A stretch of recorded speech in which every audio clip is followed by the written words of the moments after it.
AD Perus, desde 1947, abençoando o Brasil. Responda rápido. Seu Facebook revela que você é um discípulo de Jesus? E seus amigos? Eles sabem em qual igreja você serve ao Rei da Glória? Que tal curtir a fanpage da AD Perus Catedral? Para você ficar informado de nossos eventos e sempre ter em mãos uma mensagem em vídeo ou imagem para compartilhar com seus amigos. Use suas redes sociais para anunciar o amor de Deus.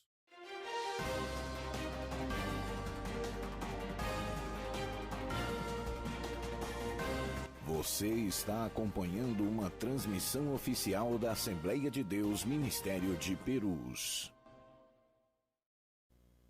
A paz do Senhor, meu irmão, paz do Senhor, minha irmã, com alegria, uma vez mais entrando na sua casa, obviamente com a sua permissão. Nós estamos aqui com o programa Olho no Olho, mais uma quinta-feira, de um programa que eu tenho certeza que edificará a sua vida. A exemplo de todos os outros programas que nós temos colocado no ar, com a autorização do nosso pastor, Dr. Elias Cardoso, um homem de visão, um homem visionário e um homem que não se deixa abater pela adversidade. Sempre se reescreve, se ressignifica, e nesse período de pandemia, a nossa igreja desenvolveu mais uma de suas habilidades, que é utilizar este meio tão importante, que é a TV Web, e nós estamos na TV Web AD Perus, para levar boa programação, boas notícias a você. Então ligue para um amigo, ligue para uma amiga, o vizinho, junte a família, que nós vamos tratar de alguns assuntos nesses programas que você já pôde estar conosco, de entrevista, e mostrando um pouquinho o lado mais interno da nossa igreja, as pessoas que compõem a Igreja Evangélica Assembleia de Deus Ministério de Perus. E nesta tarde, nós trouxemos aqui para falar com você, para dividir com você algumas bênçãos da parte de Deus, um amigo, pastor Antônio de Oliveira, que tem várias atribuições ao longo da sua história, alguém que conquistou algumas coisas, obviamente com a intervenção de Deus, a boa mão de Deus esteve sobre a sua vida, e por essa razão entendo que edificará a sua vida também, que jovem, que está buscando uma área para atuar, o que é que eu quero ser, em que área eu vou enveredar, enfim, e aqui no programa Olho no Olho, você terá essa grande oportunidade de poder, a exemplo de alguns irmãos que terão os seus testemunhos para dar, fazer as suas escolhas e, quem sabe, ser um profissional bem-sucedido, porque esta é a vontade de Deus. Quero abrir esse momento agora para o pastor Antônio, cumprimentar você, dar uma boa tarde e falar um pouquinho, depois nós fazemos uma palavra de oração e retomaremos aqui. Pastor Antônio, por favor, tenha bondade. A paz do Senhor, boa tarde. Pastor Evaldo, era uma imensa alegria poder participar desse programa, que já é uma realidade nas tardes de quinta-feiras, onde trata de temas e assuntos de fundamental importância para a sociedade contemporânea. Muito bem, está vendo aí, o pastor Antônio, é interessante dizer para os irmãos, ele tem algumas atribuições que são bastante grandes, né? Por que eu faço isso? Porque às vezes a pessoa, no senso comum, imagina que a igreja só se reúne para cantar, orar e pregar. Pregar, cantar e orar. E a gente faz isso em grande medida, mas a gente não só faz isso.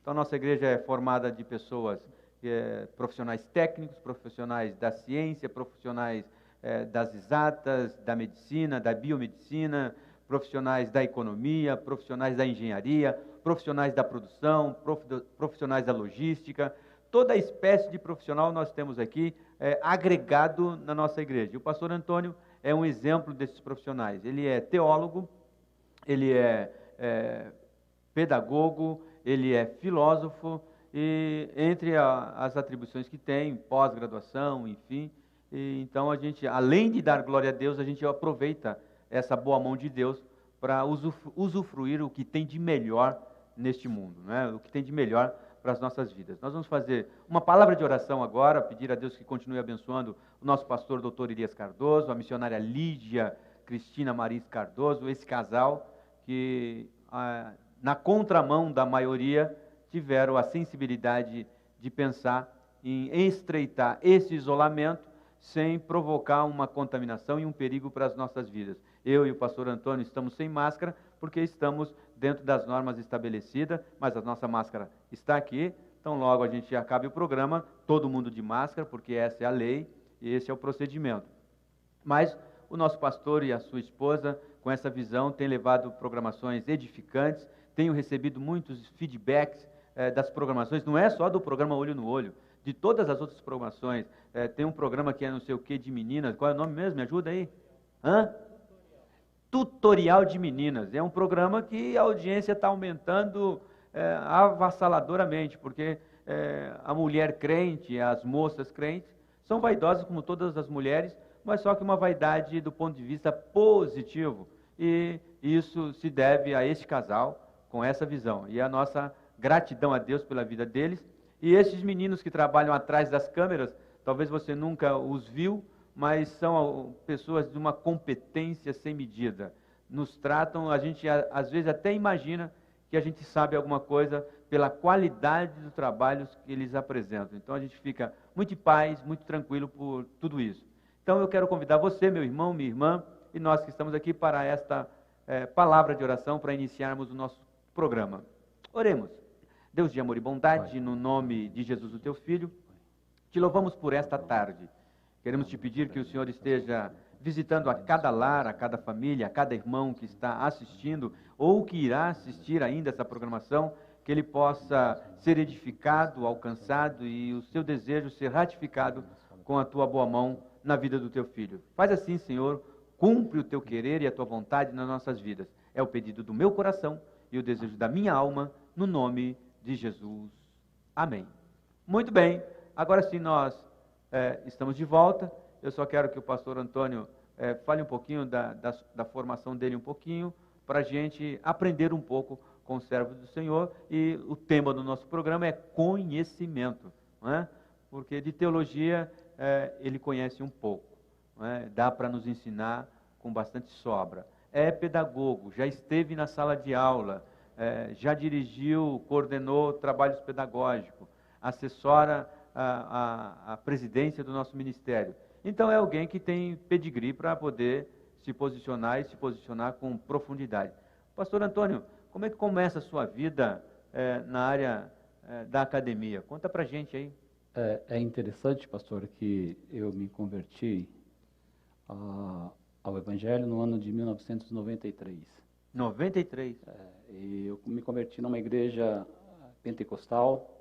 O nome da igreja era a Igreja Pentecostal Amadora de Deus. No ano de 94, então fiz a mudança para a Assembleia de Deus, Ministério de Perus, ali no Jardim Rincão. Na época era o setor em Parada de Taipas. No ano de 95, com o desejo de em busca do conhecimento, de conhecer melhor a Deus através da revelação da sua palavra, tive o privilégio de poder estudar no antigo ITPR, que hoje é nosso ETADEM. Lembro-me com muita clareza dos meus professores, pastor Israel, pastor Jeremias, pastor Arnaldo, pastor Ivaldo, que foi professor e é um amigo.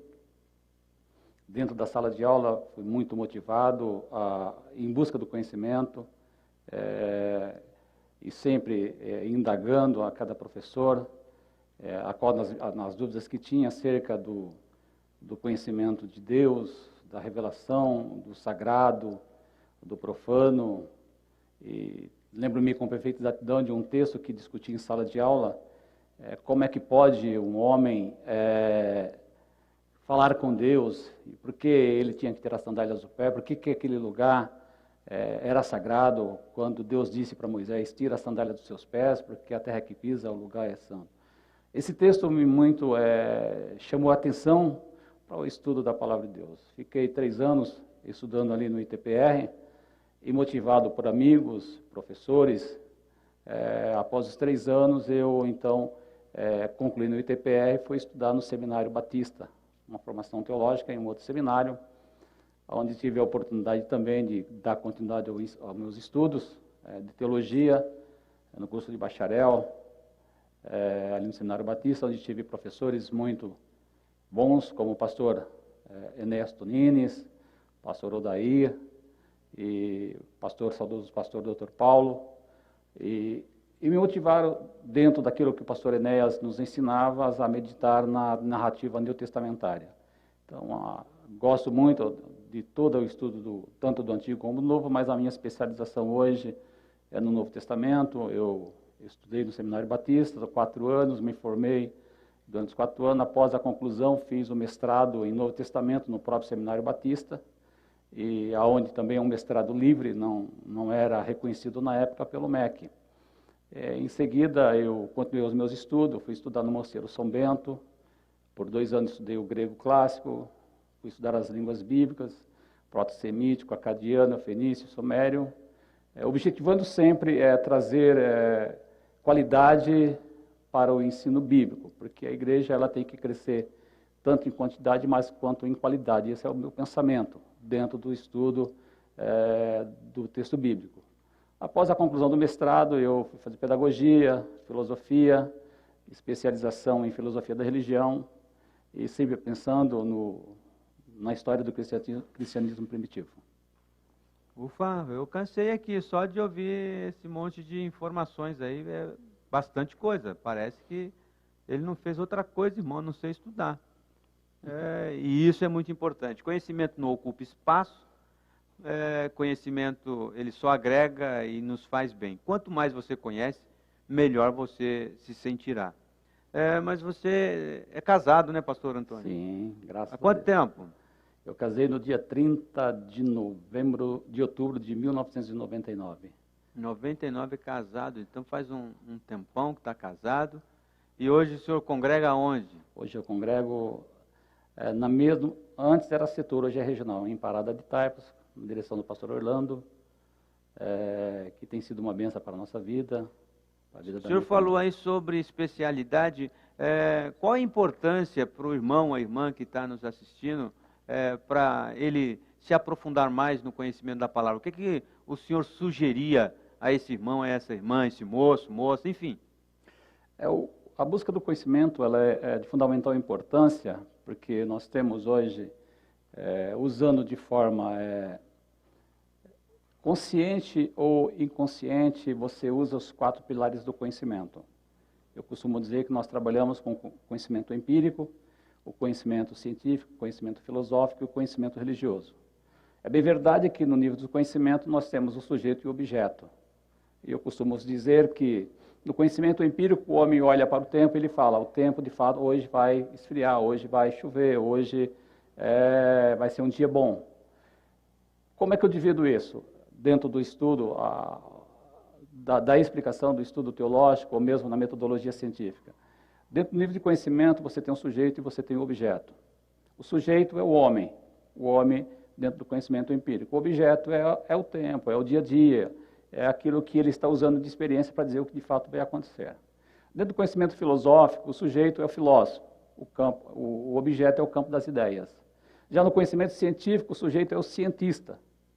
E o objeto passa a ser, então, aquilo que ele vai provar dentro da sua fé, para dizer de que forma aquilo aconteceu. E no conhecimento religioso, o sujeito ele é o teólogo e o objeto é o texto sagrado.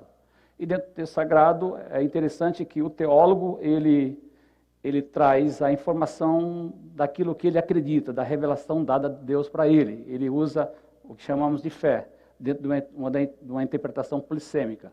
Já no conhecimento, dentro da ciência da religião, você usa o texto, as informações do texto, para provar de uma forma científica o que de fato aconteceu na história, através da arqueologia, através da hermenêutica, através de várias ferramentas que são usadas dentro do campo da teologia. Dentro da sua formação, o senhor também é pedagogo. Quem ajudou quem? A pedagogia ajudou a teologia ou a teologia ajudou a pedagogia, ou nenhuma coisa nem outra? Acho que ambas se completam, né? Porque dentro da pedagogia, o que me chama a atenção é que ela me abriu uma forma melhor de compreensão na aplicação do texto bíblico. Por exemplo, hoje torna-se mais fácil socializar o meu conhecimento na sociedade onde eu estou inserido. Então eu consigo usar formas pedagógicas para apresentar a verdade do Evangelho dentro da tradição que eu creio para as pessoas que venham me indagar. Ok. Para o menino, a menina, o irmão que está interessado em estudar hoje, a gente já tem o nosso seminário aqui, que é totalmente online. O que você sugeria a esse irmão que tem interesse? Conta para a gente aí, apresenta para os irmãos, enfim. A metodologia hoje, diante da situação em que o mundo está passando, hoje, na realidade, não estamos vivendo isolado. Acho que vivíamos isolado antes mesmo da pandemia. Hoje nós estamos usando outras ferramentas para nos comunicar um pouco mais com as pessoas.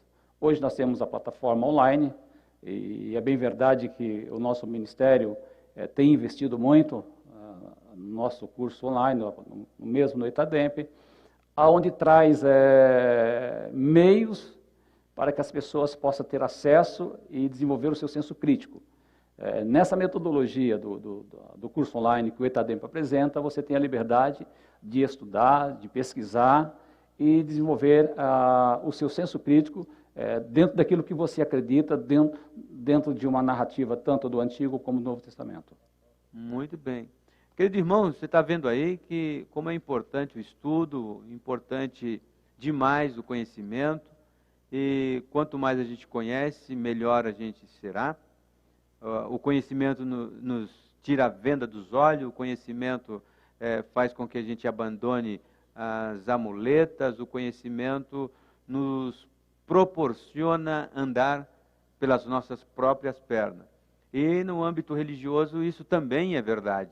Eu tenho que estar preparado para responder a qualquer um com paz, com mansidão, com tranquilidade, a razão da minha esperança. E é através da teologia, a área que o pastor Antônio conhece de perto, que vai nos dar essa habilidade ou esta ferramenta tão importante para a gente se aprofundar nesse conhecimento da revelação de Deus.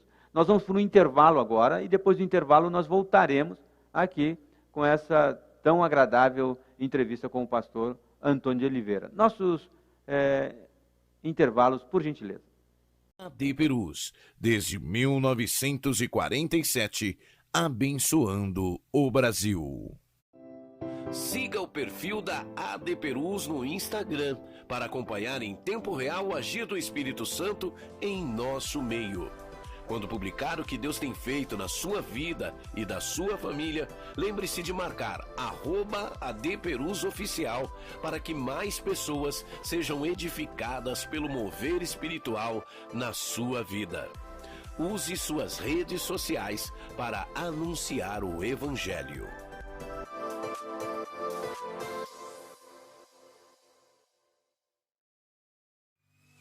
A paz do Senhor, queridos irmãos, eu sou a cantora Midian Bueno e eu estou aqui para te fazer um convite especial.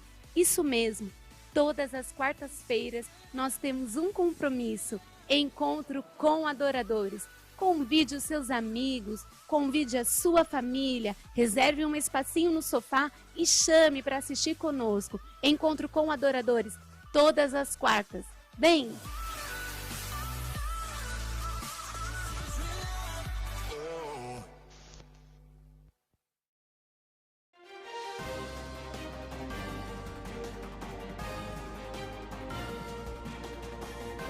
Você está acompanhando uma transmissão oficial da Assembleia de Deus Ministério de Perus.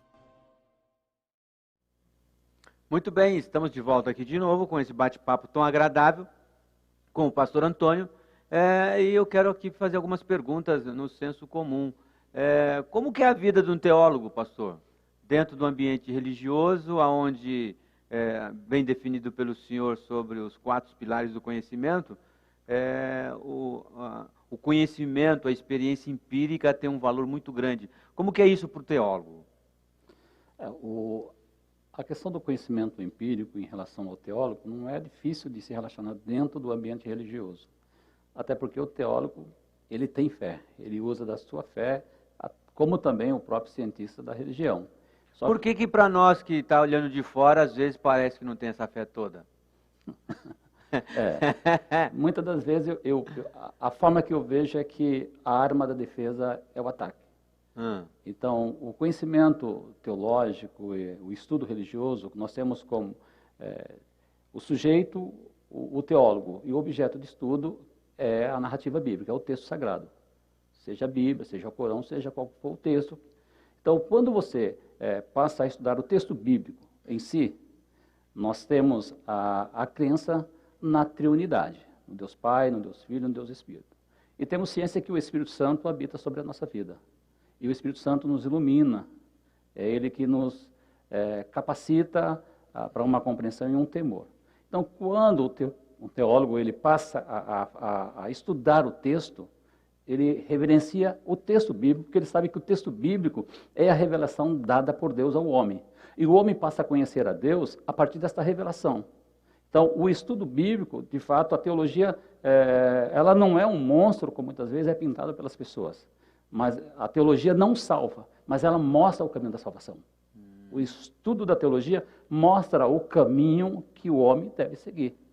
Então, essa história de que o teólogo, quando a pessoa que vai estudar teologia se distancia de Deus, ela não tem, é mais folclore do que de fato. Ele torna-se mais racional. Aquilo que Paulo nos diz e aquilo que Jesus, de fato, nos ensina. Passamos a ser mais racional e mais coerente naquilo que acreditamos. Não se deixamos levar de um vento de um lado para o outro, mas mais um pensamento racional e sempre temendo a Deus, porque o texto bíblico nos ensina isso, sempre a temer a Deus. Pastor, quais são as várias, ou pelo menos deve existir muitas, mas quais são as áreas que a teologia trabalha dentro do compêndio religioso e teológico? Hoje tem várias vertentes que se trabalha. Hoje nós temos quando se pensa em teologia, nós temos a teologia histórica, a teologia sistemática, nós temos a teologia do Novo Testamento, a teologia do Antigo Testamento, a teologia prática, a teologia educacional. São várias ramificações que tem dentro da teologia que podemos nos especializar. Eu hoje trabalho mais o texto neotestamentário, dentro do contexto social e histórico, para uma compreensão melhor da proposta que eu tenho hoje dentro de um novo mestrado, que é trabalhar a ideia de gênero dentro da narrativa neotestamentária. Existe essa possibilidade de trabalhar a ideologia de gênero? Não, trabalhar gênero, não a ideologia. Bom, gênero. Gênero. Só gênero. Trabalhando gênero porque é que a mensagem vem para o psicólogo, ele já fez uma associação rápida aqui, mas enfim, muito bom. Você dá aula ainda, não? Hoje, no momento, não. O Ministério tem a condição de proporcionar algum curso para quem estiver assistindo, essa coisa toda? E o que ele faz se ele quiser estudar teologia, se ele quiser cursar? É só entrar no site da nossa escola, do ETADEMP, e nós temos hoje o ETADEMP em 3 modalidades, né? Nós temos o ETADEMP hoje com o polo, que é o polo nas regionais, onde temos os monitores que estão dando suporte, e esse curso é chamado de curso semipresencial, onde tem professores qualificados dentro das temáticas, dos módulos que são ministrados. Nós temos o curso à distância, que é onde o aluno pode comprar o compêndio, ou seja, o manual, responder, e após a resposta do questionário, entregar na sede do ETADEMP. E também temos hoje a modalidade EAD, onde o aluno tem a liberdade de fazer a inscrição, escolher o módulo que quer estudar. Ele pode estar realizando do local do trabalho, no momento do intervalo, do celular, onde tiver acesso à internet, para estar realizando dentro da plataforma EAD, que é chamada de ambiente de aprendizagem virtual. Então, hoje, o nosso ministério, concernente à educação teológica, está bem calçado e tem como oferecer para os membros e as pessoas que querem estudar em 3 modalidades. Qualquer pessoa que quiser estudar, não precisa ser evangélico, não. Lembrando que é um curso livre, né? Nós temos hoje o curso básico, o curso médio, e estamos concluindo o curso bacharel em teologia para estar apresentando para os nossos irmãos. Que vai ser tudo em modalidade livre. Isso, modalidade livre e AD. Quanto tempo você gasta de estudo, em média, por mês, para estudar naquilo que lhe interessa? Quanto tempo você gasta? Depende do objetivo, né? Hoje eu estudo teologia desde 1995 e tenho ciência que ainda preciso buscar mais conhecimento para que possa melhor servir aquilo que eu acredito, né? Hoje eu penso numa interpretação polissêmica do texto bíblico, até porque nós temos um único evangelho. Uma interpretação polissêmica. O que é uma interpretação polissêmica? Nós temos o evangelho, a narrativa bíblica, mas temos várias tradições. Então, cada um tem a sua forma a sua cosmovisão de ver o texto bíblico. A sua leitura faz com que venha a dizer, a Bíblia diz isso. Mas muitas das vezes nós temos o distanciamento. Nós temos, isso é interessante, e tem um módulo também no ETADEM, que é chamado de hermenêutica, que nos faz entender um pouco melhor. Porque nós temos o distanciamento linguístico, porque foi escrito em um outro idioma, e quando se traduz esse texto para a língua corrente, ele tem que sofrer algumas adaptações. Haja vista que o texto que usamos hoje, ele não é uma tradução, ele é uma revista. A revista é uma cópia de uma cópia. Nós temos o distanciamento geográfico, que nós estamos no Ocidente, o texto foi escrito no Oriente. Nós temos o distanciamento cultural. Então, diante dos distanciamentos que existem, cada um quer aplicar a sua cosmovisão dentro de um texto. E cada um vai dizer, Paulo disse isso, Jesus disse isso. É como se eu pedisse para o senhor faz um texto e o senhor tem uma visão daquilo que o senhor escreveu. Quando o senhor passa para uma outra pessoa fazer a leitura, essa pessoa fez a leitura e a interpretação, e você disse, não foi isso que eu quis dizer. E isso pode ocorrer dentro do texto bíblico, mesmo na interpretação literal do texto. Por essa sua explanação, eu fico mais convicto o quanto Deus intervém na nossa história, porque mesmo com toda essa tradição cultural que o senhor acabou de dizer, que acaba interferindo, e isso é verdade, do ponto de vista psicológico é explicado exatamente isso, o ambiente que eu vivo determina o meu comportamento, e o meu comportamento altera o ambiente que eu vivo, isso é muito verdade, mas a gente vê que o que é condição número 1 ou condição 0 para o cristianismo, a fé, ela não afeta, que é o próprio Cristo. E aí falando do ponto de vista religioso cristão, não é? Que existem várias denominações, mas o Cristo ele é ponto comum em todas elas. E aí eu vejo o quanto Deus até intervém, porque mesmo eu tendo uma cosmovisão diferente do Senhor, o Senhor tendo uma cosmovisão diferente da minha, a gente converge para o mesmo fim, isso, que é o Cristo. Muito legal. E é interessante porque os dois pilares do cristianismo é que Jesus, que o Verbo, que a palavra se fez carne. É interessante que nas religiões antigas, mesmo no mundo greco-romano, nós temos seres que apareciam na forma de Deus. Deus aparecia na forma humana. Jesus não. O texto diz que ele se fez carne. Em toda a história das religiões materializou, né? Em toda a história das religiões antigas, nenhum Deus veio e se fez carne, cresceu, ensinou, morreu, e o outro pilar do cristianismo é que ele ressuscitou. Então não existe nenhuma outra religião que vai dizer, eles acreditam, algumas religiões antigas, como os próprios judeus, os egípcios e outras religiões acreditam na ressurreição. Mas jamais alguém ressuscitou, e esse alguém que ressuscitou é o próprio Deus. Não existe esse tipo de ensinamento. Mesmo um dos historiadores da ciência da religião, e um antropólogo, Mircea Eliade, em suas obras, ele mesmo menciona isso, que nenhuma das religiões antigas, o Deus ressuscitou. E Jesus, ele se fez carne, abriu mão da sua glória, de acordo com João capítulo 17, versículo 5. Ele veio, e Paulo escrevendo aos Filipenses, diz que ele se esvaziou de si mesmo, não supôs ser igual a Deus, mas veio de uma forma humana, e veio para servir, ele morreu e ressuscitou. E o mais interessante é que Mateus capítulo 18, versículo 20, no presente do indicativo da voz ativa, ele está no meio do povo, ele está presente. E é interessante que também ele diz lá em João que ele vai, mas ele deixa o outro, da mesma forma que é o Consolador. Entendi. E isso é interessante dentro do cristianismo. Então o cristianismo é uma religião singular. não só por ser monoteísta, mas não existe uma outra igual, onde milhões e milhares de pessoas se prostram diante da majestade de Jesus e confessam que é o Senhor, e pode testemunhar que há uma mudança em sua vida. Muito bem. Como que vocês, teólogos, têm um olhar dentro de toda essa estrutura cristã, teológica, tal, sobre o arrebatamento? O arrebatamento, ele hoje é dividido em 3 escolas. Você tem a escola amilenarista, pré-milenista e pós-milenista.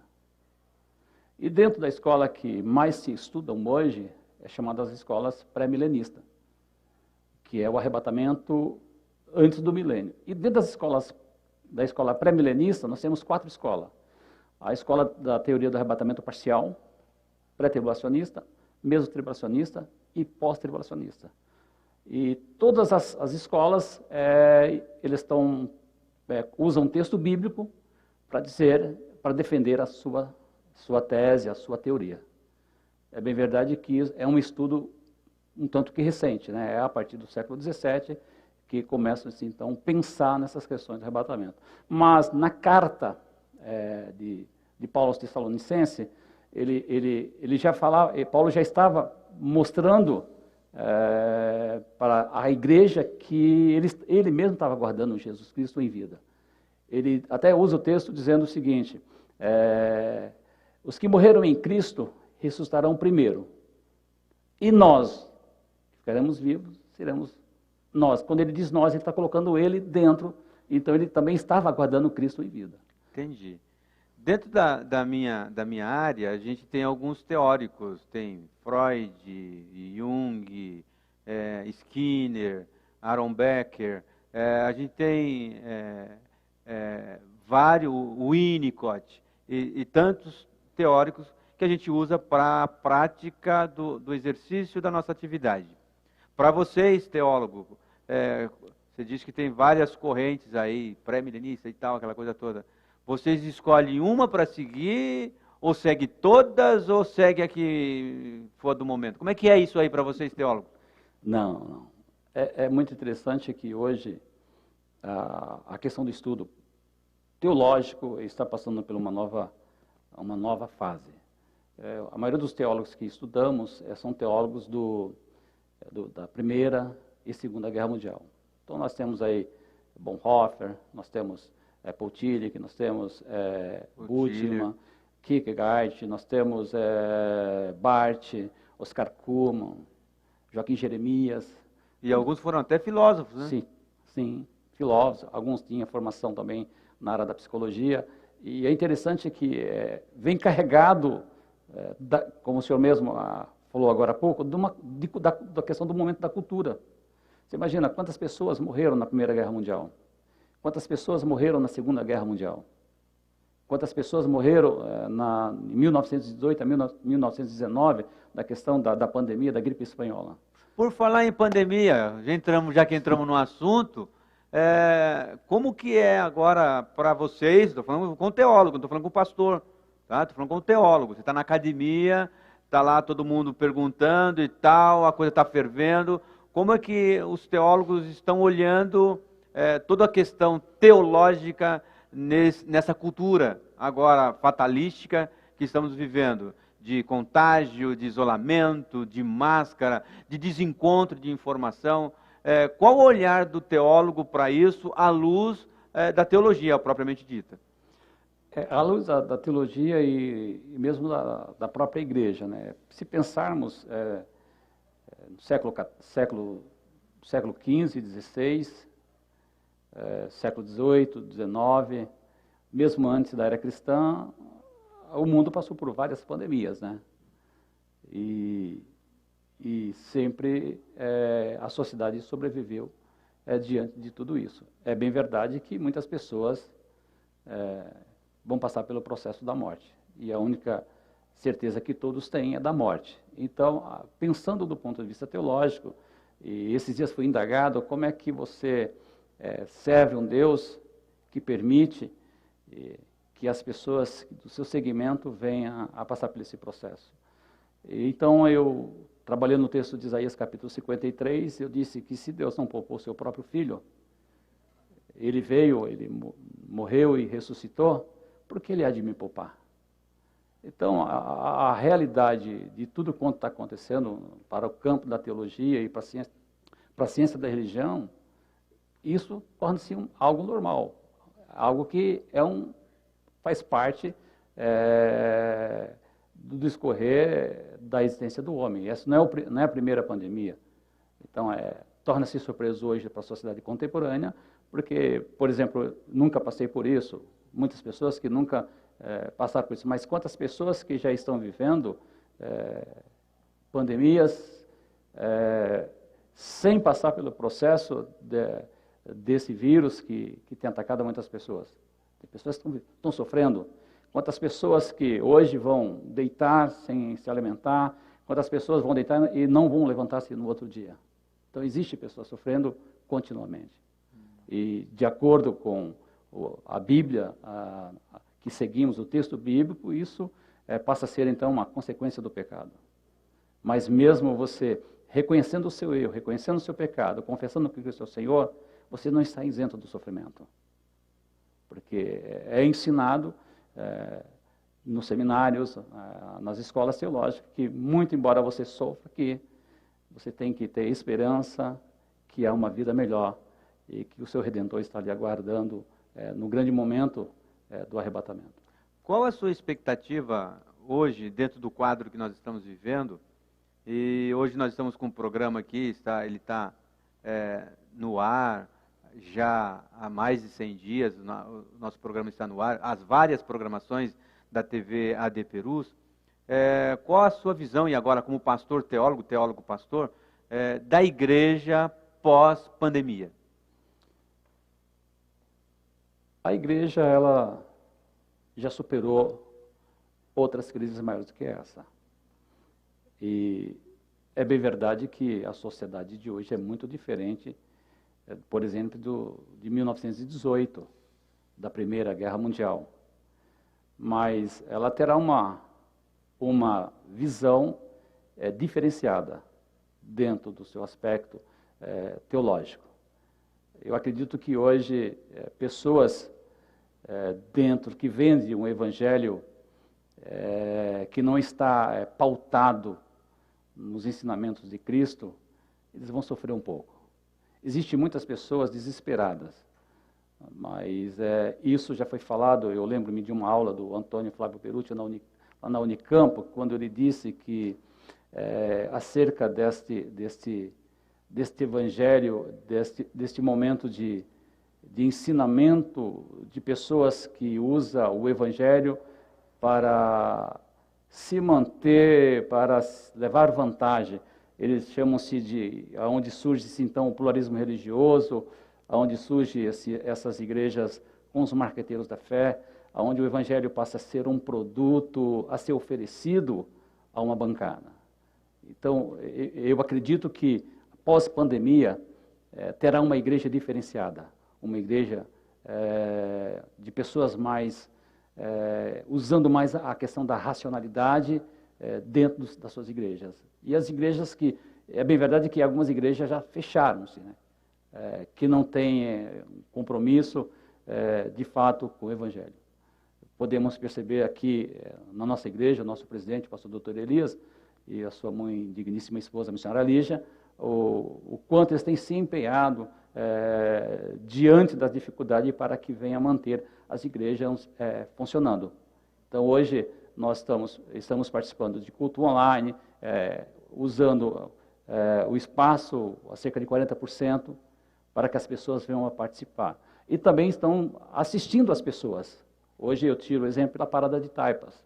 Hoje nós estamos realizando o culto na igreja.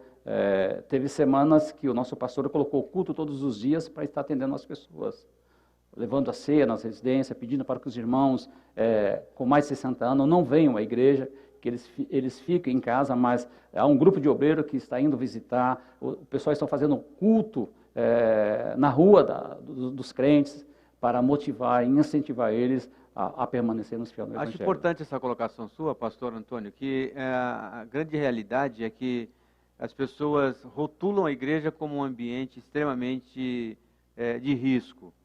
E eu devo dizer ao irmão que está assistindo, à irmã, que uma das maiores, talvez a preocupação número 0 da nossa liderança é exatamente proporcionar um ambiente o máximo de segurança possível. O pastor Antônio acabou de dizer, a nossa igreja, o nosso ministério tem como princípio obedecer às normas estabelecidas.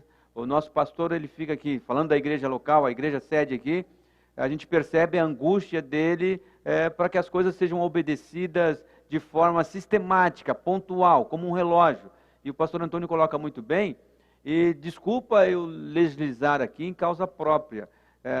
Risco nós corremos em todo lugar, mas se existe um lugar que o risco ele é bem cuidado para que isso não aconteça, no ambiente religioso.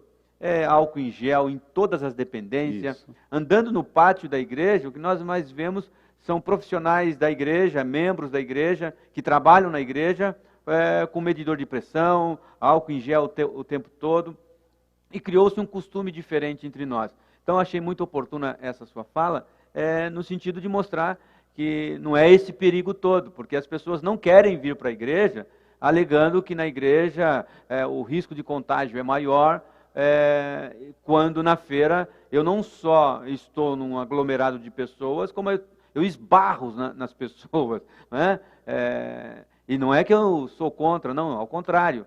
É só para dizer que o cuidado, os nossos pastores, os nossos líderes, têm tomado esse cuidado muito perto. Mesmo ele não estando presente, e às vezes na reunião, ele passa a mensagem para a estrutura para tomar o cuidado, enfim, essa coisa toda. Eu acho que é de uma informação de utilidade pública, inclusive, não é? Para o irmão saber como é tratado os membros da igreja. O velho, a pessoa de melhor idade, que são impedidas de vir à igreja por fazer parte do grupo de risco, a nossa liderança faz a igreja chegar até eles. Não é? E quem está falando isso é um teólogo, não é? Que basicamente tem que pensar só no âmbito acadêmico, teológico, científico e aquela coisa toda. Não, mas tem a sensibilidade de saber que o ser humano ele é um pouquinho mais do que só conhecimento, ele é um pouquinho mais do que só um número. Pelo menos na nossa igreja, ninguém aqui é tratado como um número. É uma pessoa e uma pessoa importante para todo o corpo da igreja. Achei extremamente oportuna a sua fala. E aí eu faço uma pergunta: teólogo chora? Por que não? Mas porque teólogo investiga, e faz, e acontece, não fica muito racional isso, não? Não. Uma hora de um momento, um louvor que emociona e aquela coisa toda. Como que é isso para o teólogo? Como que é o culto do teólogo? Temos que fazer uma diferença entre o teólogo e o cientista da religião, né? Por favor. O teólogo, ele fala de dentro. O cientista da religião, não. Ele usa obras para fazer pesquisa, para, de uma certa forma, trazer as suas conclusões e definições acerca de uma temática. Mas legal, gostei. Mas então, vamos lá, o teólogo, e o senhor conhece o teólogo, e o cientista da religião, que o senhor conhece também. Ambos são pessoas. E ambos precisam de Deus. Sim. Eles choram? Sim. Bom. Eles sentem Deus assim, de forma empírica, aquele ambiente gostoso, eles sentem isso? O teólogo, ele só sente, mas como ele aprende que o Espírito de Deus não só habita nele, mas que ele precisa deixar o Espírito presidir a vida dele. Muito bom. Ele tem que se deixar ser guiado, né? O teólogo pensa dessa forma. Então, ele desenvolve esta fé, ele acredita nisso. Então, não tem como uma pessoa que tem um Espírito que habita sobre a sua vida, que esse Espírito, ele preside, porque há uma diferença entre o Espírito habitar e presidir. O habitar é como você convida o Antônio para habitar na sua casa. Estou habitando. Mas o presidir é você dar liberdade. Você pode ir à geladeira, você pode ir ao quarto. Fica à vontade. À vontade. Então, o teólogo, ele pensa dessa forma. Muito embora ele é visto, muitas das vezes, com outros olhos. Entendi. mas ele sente a presença de Deus, ele chora, e ele é dependente de Deus. Muito Quando bem. fui para o seminário, eu fui com o objetivo de aprender a palavra para que eu pudesse contribuir no crescimento qualitativo da igreja. E hoje eu continuo estudando e motivo as pessoas à busca do estudo. Bom, eu já vi que o senhor é teólogo, já vi, já ficou claro pela sua fala que o teólogo fala de dentro, pá, e aquela coisa toda. Gostei, muito bom. Me parece que não é um cientista da religião.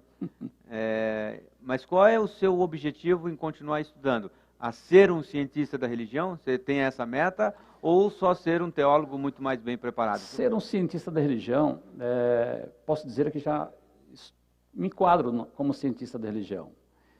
Porque hoje as pessoas muitas vezes falam da teologia liberal. A teologia liberal é um monstro. Começou com Schleiermacher no século XVIII. Mas hoje existem temáticas mais perigosas do que a própria teologia, essa teologia liberal. Existe temática mais perigosa. Existe hoje teólogos, estudiosos, pessoas que começaram como membros, pastores, e que hoje são pessoas que não mais estão no Evangelho. Bart Ehrman, por exemplo, um grande estudioso neotestamentário, e que hoje ele não acredita mais. Então, aí que é um ponto. Foi o conhecimento exacerbado que o fez virar cético ou foi uma disposição meramente dele? Eu acredito que você é o que você é. Muitas das vezes... Isso é psicologia, hein? Conhecemos algumas pessoas que, no decorrer dos anos que estamos estudando dentro do campo, tanto da ciência da religião como da teologia, que não tem como você não estudar um cientista da religião e pensarmos na questão da sociologia. E existe até mesmo pessoas que falam, não, você não deve estudar filosofia, você não deve estudar sociologia, você não deve estudar teologia, você não deve estudar, você tem que depender dele. Eu penso diferente, eu acho que você hoje tem que pensar numa formação secular, sim, para se preparar para o mercado de trabalho, para ter uma qualidade de vida. E para servir o povo com qualidade, sim, né, pastor? Até porque você não vai extrair um dente com matemático, você vai... Com dentista, um Se eu cirurgião, tenho um problema psicológico, eu não vou procurar... um sapateiro. Então você procura as pessoas qualificadas. Então as pessoas têm que se preparar. É bem verdade que o próprio Deus, ele colocou pessoas na frente, na liderança, pessoas qualificadas. E Efésios deixa muito claro, e ele mesmo deu uns para pastores, Isso. outros doutores, evangelistas e mestre. Então a gente precisa de teólogos, a gente Sim. precisa de cientista, e graças a Deus que o nosso pastor tem essa visão, não é? Que não obstante também ser um teólogo, ser um mestre de ciência da religião, o nosso pastor, ele tem também latente na conduta de vida dele esse anseio pastoral, Sim. aonde agrega, onde reúne, junta pessoas. Pastor Antônio, a vida, e aí especificamente, a sua vida é 24 horas teologia, você só faz teologia o tempo todo, o que você faz mais da vida? Nada. Hoje eu sirvo a Deus no Ministério de Perus, tenho o privilégio de poder assessorar o meu presidente, pastor Dr. Elias, também dando suporte na Associação Azarias, onde desde 2009 fui abençoado, quando, por sua vez, na parceria com a Universidade Metodista, teve o privilégio de trabalhar como monitor na coordenação, mas chegou o momento em que creio eu no trabalhar de Deus, que não era encerra-se essa parceria, mas estou aqui em Perus, na catedral, trabalhando, dando suporte ao pastor, à missionária. Para mim é uma grande honra, um grande privilégio. Quer dizer, então você faz teologia no trabalho, você assessora teologicamente, tecnicamente, eu sei disso, na parte administrativa de toda a estrutura, mas quando só hora de lazer, o que você faz na hora de lazer? Você faz teologia na hora de lazer também, é? Sempre estamos com o livro, né? Temos que estar sempre estudando, nos atualizando. Você não faz outra coisa a não ser teologia? Conta pra gente aí o que é isso. Porque, você não tem um momento de descontração, sei lá, alguma coisa, alguma atividade, cozinha. Porque o nosso presidente, é bom falar aqui, vai passar um programa dele fazendo um macarrão Com molho de camarão. com molho de camarão. Ele é bom nisso. E eu já fiz um pedido aí, em forma de poesia, que ele faça lá o macarrão e no dia da apresentação a gente coma ele aqui no ar, inclusive. Né? Mas, então a gente tem uma vida fora um lazer. O que você faz na hora do lazer? Você não empina pipa, você não faz nada? Nesse momento de pandemia não dá para fazer nada, né? Perfeito. Tá certo. Mas temos sim, temos uma vida muito boa. Louvo a Deus pela vida da minha esposa, uma grande companheira. Estamos juntos, servindo ao Senhor. E temos... Grande abraço para a irmã Adriana. Irmã Adriana, estamos juntos. Eu tive o privilégio de estar no casamento dos dois. Estamos juntos, irmã Adriana. Mas temos sim uma vida de lazer. Nesse momento, no período de pandemia, estamos seguindo as normas que é colocada na sociedade, mas temos sim uma vida. Ok, irmão, ele não quer falar, mas eu vou falar. Ele gosta de pescar. Conta pra gente como é que é esse negócio de pescar. Ele faz não sei o quê. Conta pra gente isso aí também. O momento de pescar é uma terapia para pensar, né? Porque você faz uma leitura de um texto e você precisa sentar e refletir para tentar compreender o texto que você fez a leitura, dá um momento para você tentar compreender e aplicar esse texto. Então eu uso esse momento da pescaria para refletir algumas temáticas. Gosto de pescar, pesqueiro, alto mar, canal. É muito Você bom. pesca em média quantas vezes no mês? Agora, nesse momento, não está dando para pescar, né? De pandemia, Os pesqueiros estão fechados? Sim. Poxa, mas até a academia já abriu, o pesqueiro não abriu ainda? Ainda não. E é no ar, né? Ar livre. Interessante, algumas coisas. Você pega, a feira está funcionando, as academias voltaram a funcionar, e acho positivo isso. Aqui não vai uma crítica, não, acho positivo. Acho que a economia precisa girar, enfim, essa coisa toda. E vamos peço oração aos irmãos que orem pelo pastor Antônio e todo o grupo que gosta de pescaria, para que os pesqueiros se abram, né? Para que Mas ele alguns possa... já estão funcionando. Já estão. De verdade, irmão, ele deve estar pescando, sim, ele não quer dividir o peixe comigo. Esse é o ponto. Mas, voltando aqui para nós, pastor Antônio, o senhor está no Ministério de Perus já há algum bom tempo. Desde 1994. Muito bem. O Ministério de Perus, para mim, tem sido uma bênção para a minha vida, para a vida da minha família. No Ministério de Perus, eu fui levado a cooperador, ao diácono, presbítero, evangelista, e ao cargo de pastor. No Ministério de Perus, casei. O Ministério de Perus é a minha vida. Que bênção.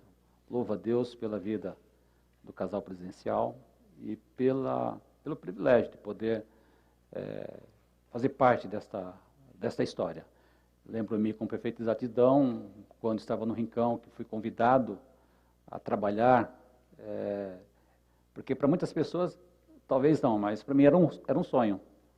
E quando lembro-me com perfeita exatidão, a primeira vez que fui convidado para falar com o presidente, que era para escrever uma revista sobre o avivamento.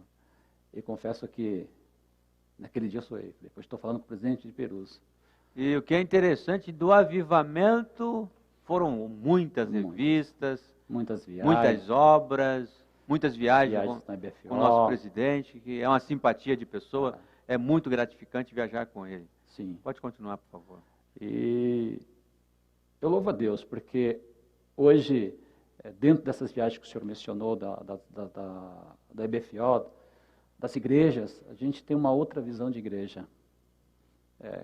Como teólogo, como cientista da religião, como pessoa, pode-se observar que cada igreja, em cada região, ela tem a sua realidade. E que existem pessoas que eu não posso avaliar a igreja em um outro estado, em uma outra região, pela Catedral de Perus. Então você passa a ver a igreja com outros olhos, os irmãos com outros olhos, e você passa a ser mais humano diante da realidade de cada um. Entendi. E o mais interessante é que o nosso presidente, ele faz questão de participar das escolas em outro estado para estar acompanhando a saúde espiritual de cada igreja, o cuidado. E é bem verdade que hoje ele faz uma reunião, não só de nível nacional, mas de nível internacional com os obreiros para saber a situação. Mesmo não podendo ir devido à questão do isolamento, ele está acompanhando, participando, faz reuniões via Zoom, onde o senhor também participa. O cuidado. Então, com isso, a gente passa a aprender que, mesmo diante da academia, dos termos teológicos, dessa liberdade teológica que se ensinam hoje trabalhando a questão social, a questão filosófica, trazendo para dentro do texto bíblico, o Ministério de Perus, a Igreja em Perus, nosso presidente, ele se preocupa com vidas, ele cuida. Eu estou aqui de segunda a sexta-feira, das 8 às 17, e todos os dias ele está aqui. Quem pede para falar com ele está aqui para atender. Isso é muito gratificante. Então, hoje, estudar a teologia para mim é um motivo para que eu possa servir melhor a Jesus, servir melhor a igreja e poder contribuir para o Ministério de Perus, para que ele possa crescer tanto em quantidade como em qualidade. Que bom. Muito bem, nós estamos aqui nessa entrevista tão agradável, tão positiva com o pastor Antônio, onde fica claro que ele é prata dessa casa, né? Ele nasceu aqui praticamente falando, porque teve a imersão no Evangelho através de uma igreja co-irmã, mas muito tenra idade espiritual, já passou a congregar conosco e cá está ao longo desses anos todos. Nós vamos para um intervalo agora e depois nós voltaremos para as considerações finais do pastor Antônio e vamos ter o privilégio de receber uma oração por um teólogo pastor. Nossos comerciais, por gentileza. AD Perus, desde 1947, abençoando o Brasil. O YouTube ganha cada vez mais espaço como fonte de entretenimento, aprendizado e troca de informações. Tem muito conteúdo bom e outros que são perigosos e até malignos. Por isso, no canal oficial da AD Perus você encontrará cultos, pregações, louvores, agenda de eventos e muito mais. Vale a pena se inscrever e ativar o sininho. Assim, todas as vezes que tiver vídeo novo publicado ou estiver sendo feita uma transmissão ao vivo, a notificação vai chegar na palma da sua mão. Use as redes sociais para anunciar que Jesus salva, cura, batiza no Espírito Santo e breve voltará.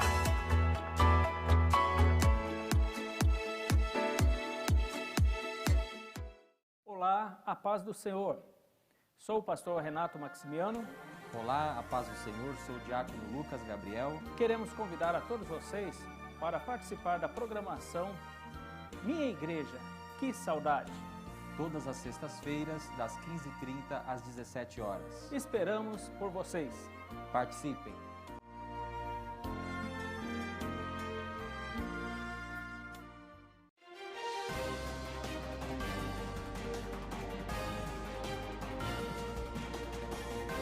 Você está acompanhando uma transmissão oficial da Assembleia de Deus Ministério de Perus.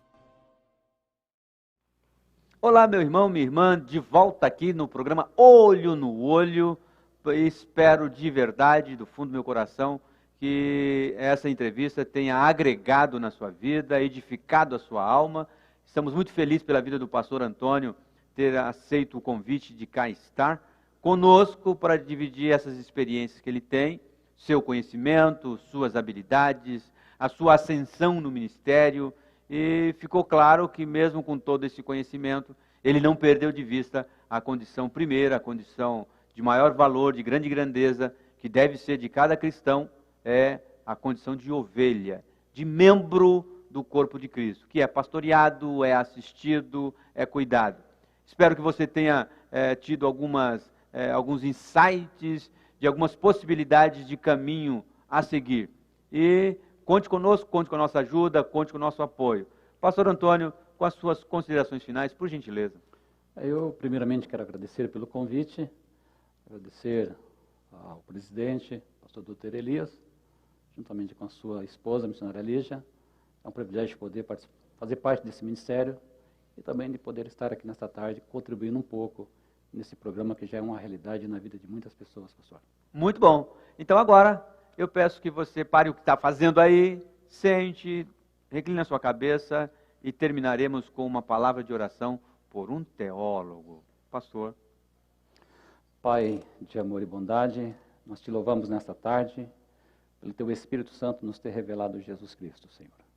Obrigado pelo dom da vida, obrigado por reconhecermos que Cristo é o Senhor para a glória de Deus. O Senhor possa, nesta tarde, abençoar a cada ouvinte, a cada vida, abençoar o pastor presidente do Ministério, o pastor Dr. Elias, a sua esposa, a missionária Lígia, a sua família.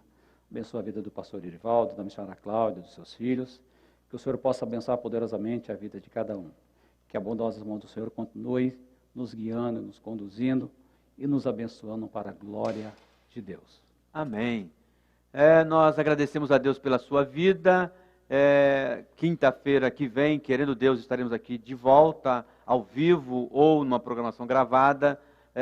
Contamos com você, com a sua presença na nossa TV AD Perus, o sonho que se tornou realidade. Que Deus te abençoe, no nome de Jesus.